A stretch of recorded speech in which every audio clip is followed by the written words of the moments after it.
And you are live. Okay, welcome back to House Education on Wednesday, January 29th, 2025. We're going to take some time now for the committee to get grounded in special education, sort of where it fits in, the current status of special education funding. This is going to be good information for us to have as we look at broader changes, and also have to provide an opportunity for the Vermont Council on Special Education Administrators to sort of talk about their broader range priorities as we move forward. I think we will begin with Mary Lundeen, if that's okay, unless you folks all had a different order you'd like to go in. Good morning. Thank you for providing us with the opportunity to meet with you today and to share information about special ed in Vermont. I'm Mary Lundeen. I'm the Executive Director for the Vermont Council of Special Education Administrators. I recently retired from the Vermont Public Schools, having served as a special ed administrator for the majority of my career. I'm joined today by Pam Reed, the VCSEA President and Director of Equity and Inclusion for Rutland City Public Schools, Erin McGuire, VCSEA Past President and Director of Equity and Inclusion and Co-Director of Student Support Services for the Essex Westford School District, and Alyssa Barnes, VCSEA Member and Director of Student Services for the Lamoille South Supervisory Union. I just wanted to provide some background information on the Vermont Council of Special Education Administrators. We have been active in educational leadership across Vermont for over 44 years. Our organization supports special ed administrators. We collaborate with state organizations and the Vermont Agency of Education. We stay abreast of legislative issues at both the state and the federal level. And our goal is to provide leadership, support, collegiality, and mentoring to all those who teach and lead in education and special education in Vermont. We advocate for high quality education and support for all children in Vermont. So I will provide a brief overview of special education, and that will be followed by testimony from my three colleagues on their successes and challenges in Vermont schools. The Federal Individuals with Disabilities Act is also known, you'll hear the acronym IDEA, and that is what drives state special education rules and regulations. In 2022, Vermont adopted new special education rule changes, and those rule changes are now more aligned with the federal rules. So you may recall that was around specific learning disability, it was around adverse effect, and it was around functional skills. Inclusive education for students with disabilities has been highly successful in Vermont. This is a significant achievement that we are very proud of. Special ed in Vermont has continued to be very individualized, and this has driven high investment. Schools are required to create programs to meet individual student needs based on the student's unique circumstances, even if we do not have the necessary resources within our schools. And all of these decisions are made by the IEP team. And IEP is for Individual Education Plan. That is the student's entitlement to a free, appropriate public education. There's a federal legal obligation to provide students with disabilities what they need to be able to learn and grow in their essential academic and social emotional standards. And this legal obligation is called the Provision of a Free, Appropriate Public Education. The acronym is FAPE, and you may have heard that term. And that is really what schools are responsible to ensure that a student is receiving a free, appropriate public education based on their unique needs. Meeting the needs of all students in special education can be expensive, and it's more expensive when schools are not universally accessible for all students. Schools with underdeveloped MTSS RTI frameworks often have higher rates of students identified for special education services.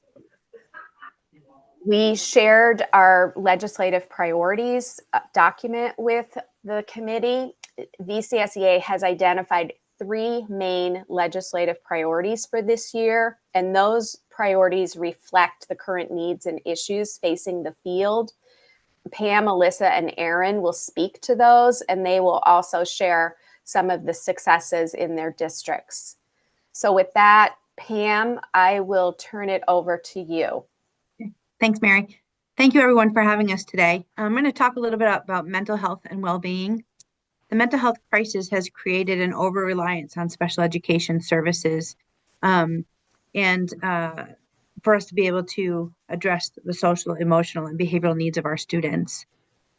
Without enough mental health professionals to support students directly, the system of support is overwhelmed, leading to delays and gaps in care for our students. Vermont must prioritize mental health and well-being in schools by investing in mental health infrastructure, training, and staffing to address the crisis effectively and to prevent further strain and expenses on special education resources. It would likely be helpful if we were to provide you with some context and examples of how schools are changing to better meet the needs of our students, given the lack of mental health services outside of schools that are available. So here's some examples of what's working. I'm going to talk about what we do in Rutland City, and Aaron and Alyssa are going to share examples from their districts as well. So in Rutland City, we have created programs both within the traditional school environment and external programs for children who struggle within the classroom and school settings. We have a long-standing program that has served older students with intensive social, emotional, and behavioral needs. It's called our Allen Street program. And that's been around for over 20 years. But about 5 years ago, we needed to expand both our Allen Street campus program, as well as we added to our continuum of services for younger children by adding our Peerpoint Personalized Learning Center. So we now have programs within the traditional school building and in alternative class campuses that are rich with therapeutic support. These programs are small group settings that include instruction from a special educator and a counselor, as well as support from a paraeducator. In every classroom, there is both a teacher and a counselor. Experiential learning is embedded in the programs. Hands-on learning allows students to learn academic concepts and grow in their behavioral regulation and mental health. Initially, our Allen Street campus started with a partnership with our designated agency. However, given their staffing and budgetary restraints, they were unable to fulfill the needs that we had at that campus. So the school system shifted to employ all of our own counseling staff. We utilize both grant and local funds to support these programs financially. Our goal for every student participating in the programs are obviously to transition to a less restrictive setting. We set transition goals for students as soon as they start engaging and participating in these intensive programs. And we include staff from the traditional school in all decision making. But one of the barriers to transition is the availability of community mental health supports for our children and families. It's hard to recommend a student transition to at least a less restrictive setting when they lose that therapeutic component.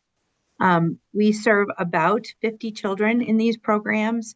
They're highly successful, and they come at a significant cost. Thanks, Pam. And I, without repeating all of that Pam said, will just say for our school district, we run very similar programs. I'm going to talk a little bit about the development of them and the reasons that we developed them, knowing and understanding that the design is actually quite similar to what Pam just described within the Essex Westford School District.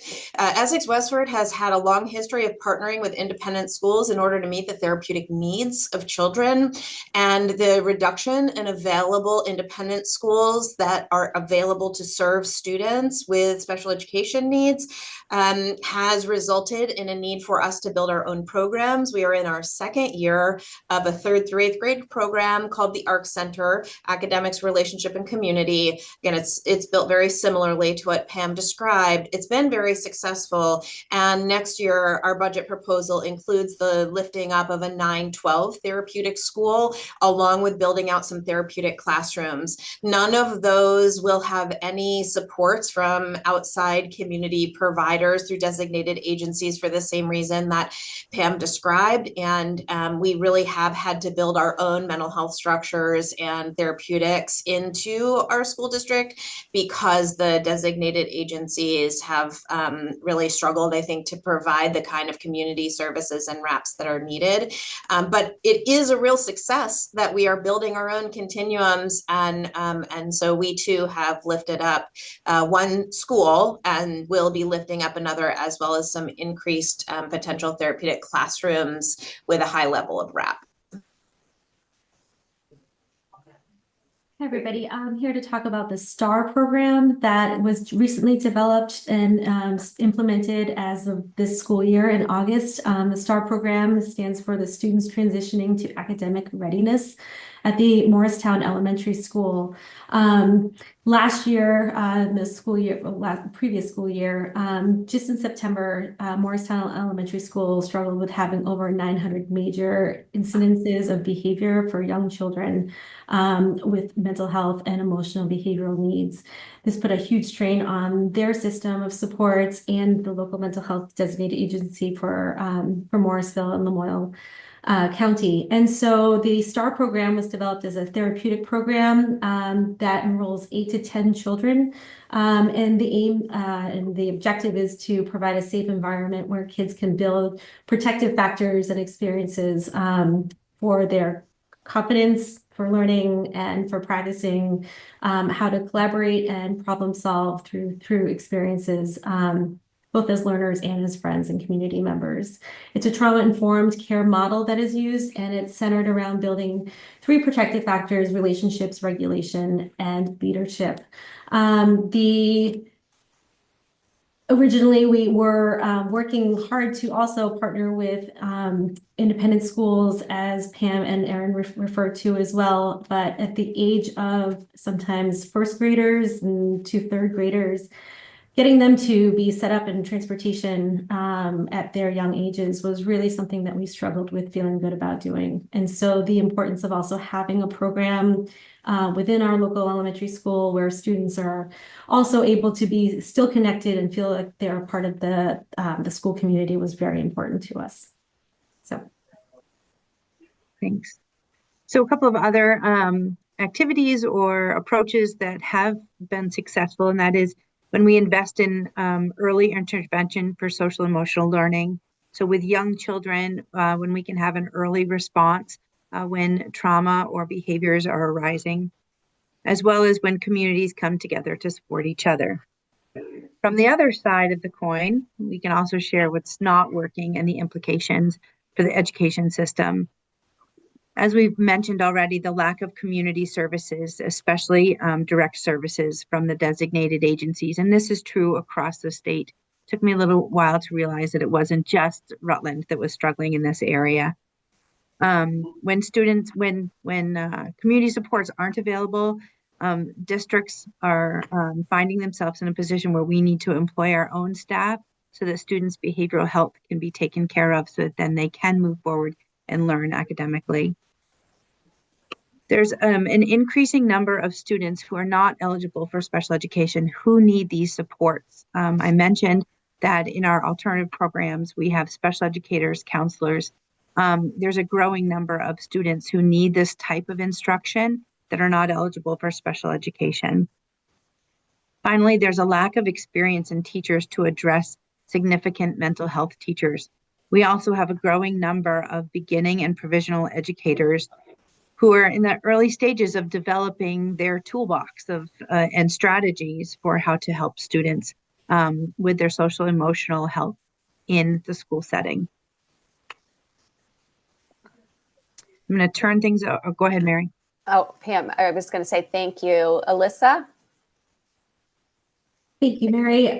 So I'm going to share with you our second priority in terms of the attracting and preparing and retaining of high quality special education staff. Currently, Vermont's public schools face a severe work shortage in the recruitment, preparation, and retention of high quality special education teachers, related service providers, paraprofessionals, and other support staff. These shortages really leave many schools vacancies unfulfilled throughout the year, and force districts to reallocate a lot of our staff to cover a lot of those essential services, disrupting a lot of the implementation and of IEPs and meeting the needs of students. The National Center for Education Statistics in 2023 reported that 70% of the most frequently cited teaching vacancies were in special education. So we're not alone. This is definitely a national crisis. The high numbers of special education teachers are working under provisional licenses currently, and that is a challenge because they really lack that deep expertise necessary to work with and support students with disabilities. Many are still in the process of completing their education, which impacts their ability to effectively teach and manage special education classrooms and needs. Many new general ed educators are not adequately prepared to work with students with disabilities in an inclusive classroom, contributing to gaps in inclusion and support for them. Our licensed and veteran staff are really shouldering a lot of the significant additional responsibilities, including mentoring those provisional teachers and managing a pretty excessive amount of paperwork as well as a part of the job. And overall, this is really increasing the stress and leading to the burnout of our teachers. There's a significant number of trained educators required to work under the compliance of Act 173 and effectively implement MTSS, particularly at tier 1 and at tiers 2 and tiers 3. I believe that that's something Megan will be illustrating and elaborating on a little bit later. But the staffing shortages in general are making the actual full implementation of a multi-tiered system of support significantly challenging. As a result, there's a tendency to refer those students to special education sometimes prematurely before adequate interventions have been provided and implemented. Lastly, I want to just mention that the lack of affordable housing in Vermont is a significant barrier to attracting qualified teachers to the state, and especially in our rural areas where housing availability is very limited. Thanks, Alyssa. Erin? Thanks. I'm going to talk a little bit about education funding, a ripe topic for this year for sure, as it relates to special education. So a couple of things about what we feel like is working right now, just as you continue to have conversations about this topic. The high cost student reimbursement at the state level is a really helpful design in the context of special education funding. Those costs, particularly in smaller districts, can really create some challenges if they are not supported at the state level. We really support the flexible use of funding that was added into Act 173. There used to be some very strong boundaries around what a special educator could and could not do related to what was in IEPs in the service plan that promises the program to a child, an individual child. And now that flexibility of who can do that body of work and what special educators can do has really been freed up. And that really was through a funding structure that special educators may only do special education. That was freed up, and we really appreciate that flexibility. Nate Levinson has also done a fair amount of work in Vermont, has worked on behalf of the Vermont legislature, is working to support the Agency of Education, and really has a core feature of his message around thinking about group size and the fact that we don't have enough resources to do one-on-one services all the time. Again, those decisions are made at the IEP table to decide whether a small group or one-on-one services can be implemented, and his encouragement to school districts through his work related to focusing on group size and schedules is something that we think has been helpful and supportive. Related to the challenges in funding for special education, I think we all acknowledge that the expense on property taxes is significant, and special education is a component of the overall picture of funding in Vermont, and we agree we need to talk about that. The expense, though, where education is not designed in a universal way, makes special education more expensive, and the lack of comprehensive universal design for learning implementation in Vermont from the perspective of VCSEA increases the cost of special education. Special education is as expensive as education is inaccessible to people with disabilities. And that's just what special education is, because our job is to ensure that the classroom and the learning is accessible to students and that they are growing based on those needs that they have in that context. We also want to recognize that there is a lack of services available that are specialized within small school districts. There was some action taken last year to encourage school districts to work together to form sort of cooperatives, or it was often known as the BOCES bill, although that's just a New York framework, to really try to build out some more comprehensive approaches. But it is valuable to say that, you know, the types of services available within a small school district can be a challenge where there are not as many students. The local and legal drivers of special education will maintain expectations on investment. So that's a challenge that I think is important to enter into our conversation about funding in Vermont. This is something that I have testified on several times, and I just want to try to do this in a way that helps you understand the reality of the federal law, which is that Vermont schools must maintain the same level of local and state investment in special education that they did the year before.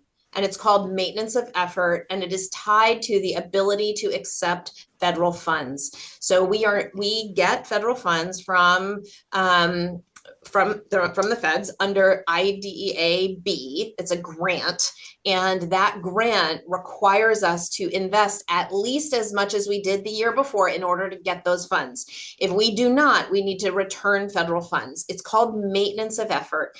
It can be a little hard to enter into the conversation just because of the nature of it.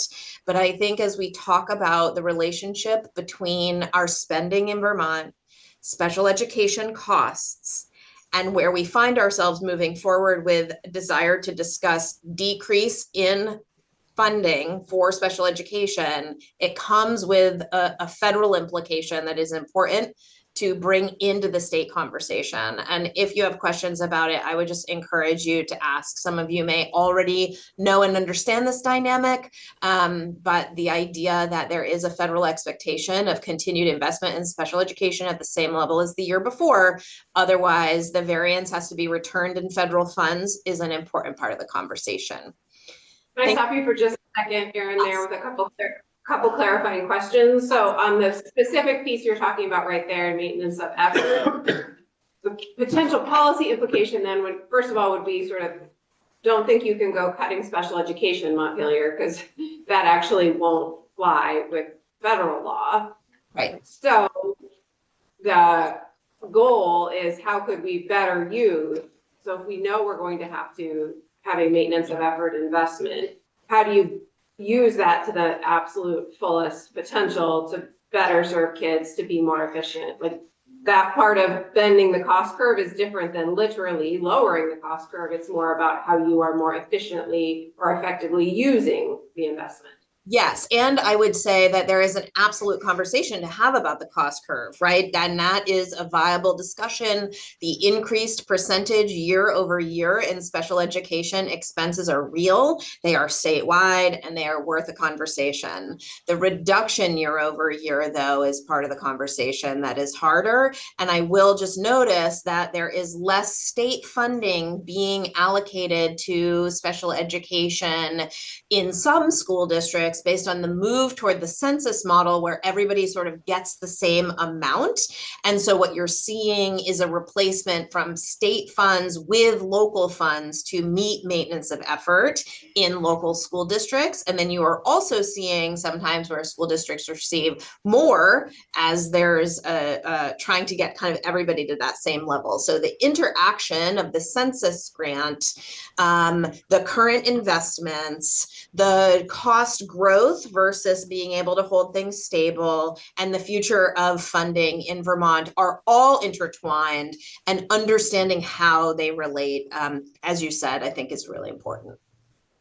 Also, I want to ask a second follow-up question to the point just before that about BOCES and what you have in the testimony here about, I think it's on page 4,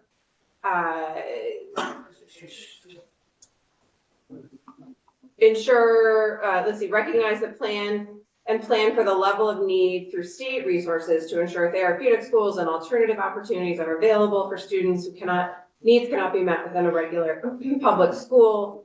Work on the design at the state level rather than relying on individual districts to create solutions to the growing need. And I think we're hearing today some of your solutions to the growing need.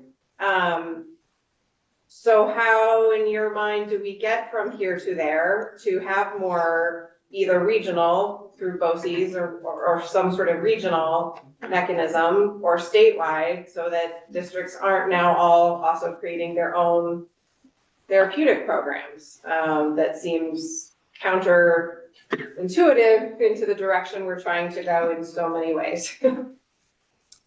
Yeah, I mean, I wish I had sort of a direct answer to your question. How do we get districts to pick up on the structures that have been provided by the legislature to do what you're talking about?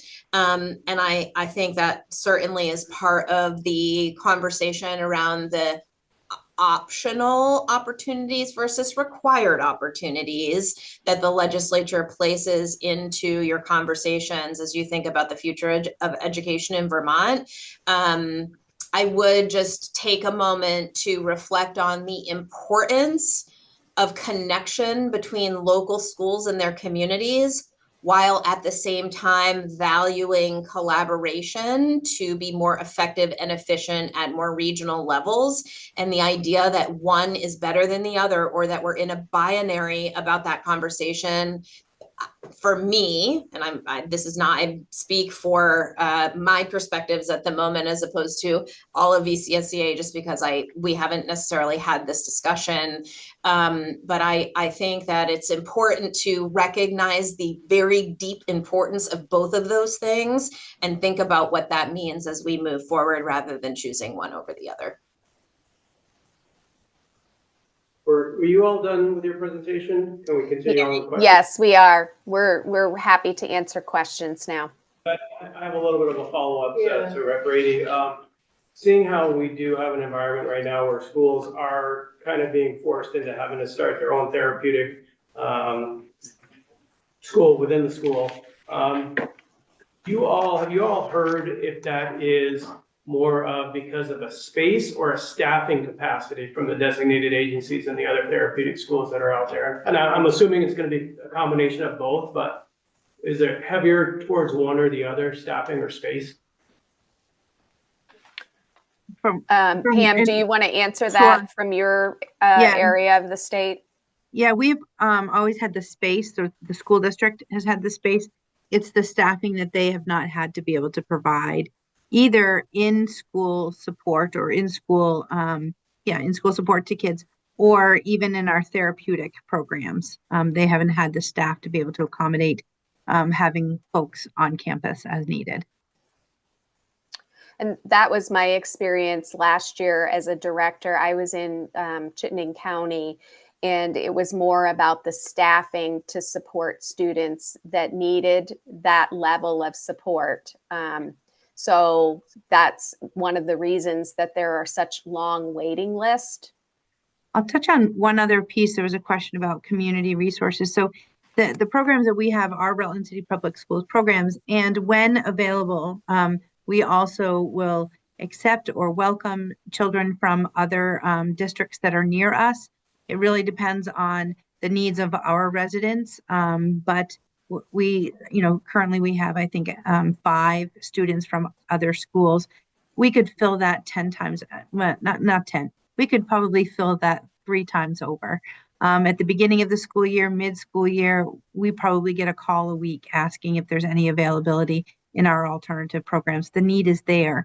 I think the incentive for school districts to start at small school districts, it's really difficult. It's financially difficult to start a program and hope that either you're going to have enough students from area schools to help fund it, but to take that leap if you only have a couple of kids.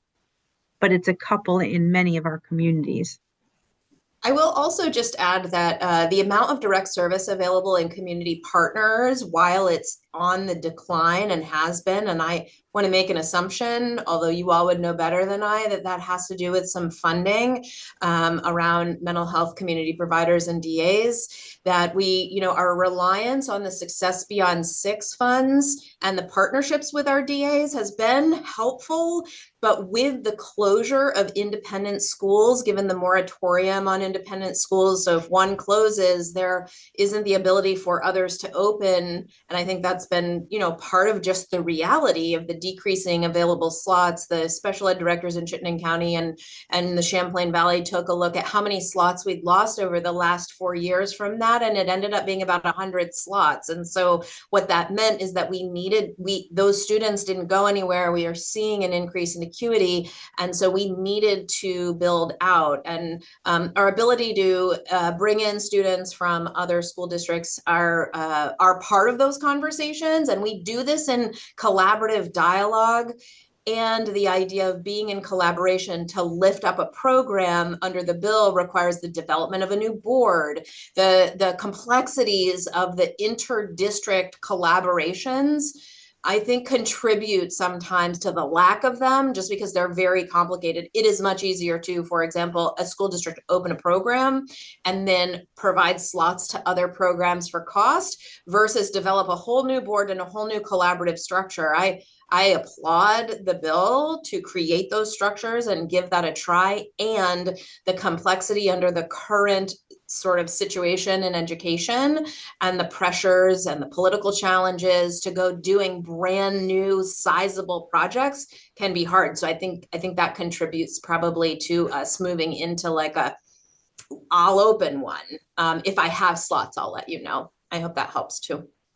Yeah, no, that's exactly what I was kind of leaning towards. I know that last legislative session, we put a moratorium on independent schools, which encompasses therapeutic schools. And I didn't know if we inadvertently caused this kind of crisis where school districts are having to figure out how to do it on their own now.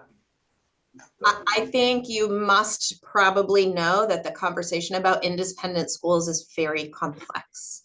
And because of the dynamics of what it means to be in a private school, we're talking private schools, and the wrapping in of special education private schools with the other conversation about private schools, I think has created some complexity and has a relationship to the reduction of available slots in therapeutic schools for students with high support needs. Thank you. We only have a few minutes left, but we'll go with Rep. Dobrovich and then Rep. Long. So I'm going to do my best to turn a bunch of questions into one. So when I hear conversations about therapeutic classrooms, therapeutic programs, it brings me some concern, and I'm going to give you an example to explain that. So if a school takes on a curriculum for dialectic behavioral therapy, DBT, to help the students learn skills, right? So you have a DBT circle for learning skills and techniques. Now, there is a fine line between providing skills and techniques and turning it into a therapy session, right? Now that if a teacher does this and turns it into a therapy session and they're not a licensed mental health provider, that's an ethical and potentially legal issue. So I'm seeing some head shaking yes to that. So my question is are those types of services being provided in these in these places by non-licensed professionals or teachers? If so, why? And have we looked at the ethical and legal implications thereof? And if not, what is the oversight to ensure that a teacher unknowingly, because they have not been trained, are not crossing that line and putting themselves, the school, the students, the parents, and everybody in the ethical or legal position? I can start with that.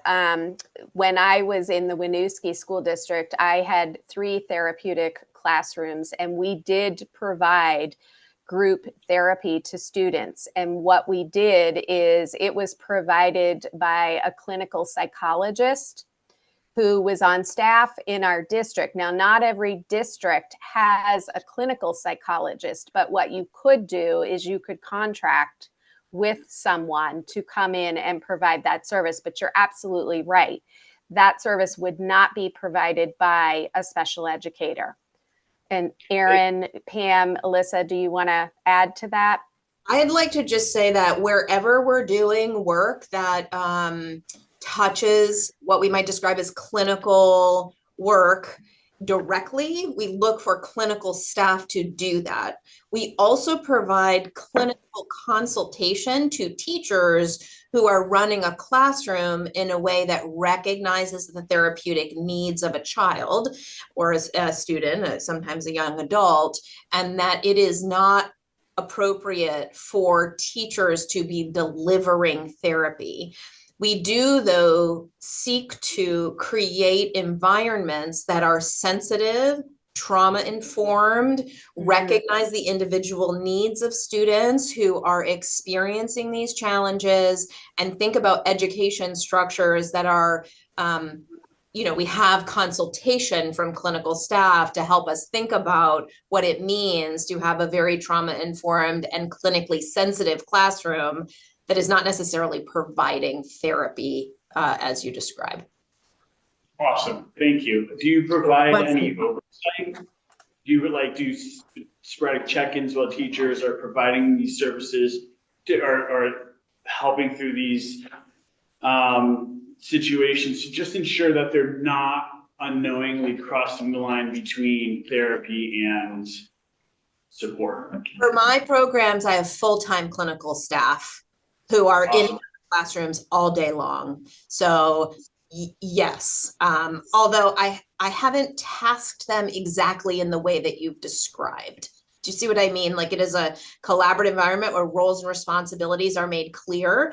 And we have supervisors and administrators who are also making sure people are staying within their roles and responsibilities. But my clinical staff are not necessarily the people to handle a situation where a teacher has stepped over a line.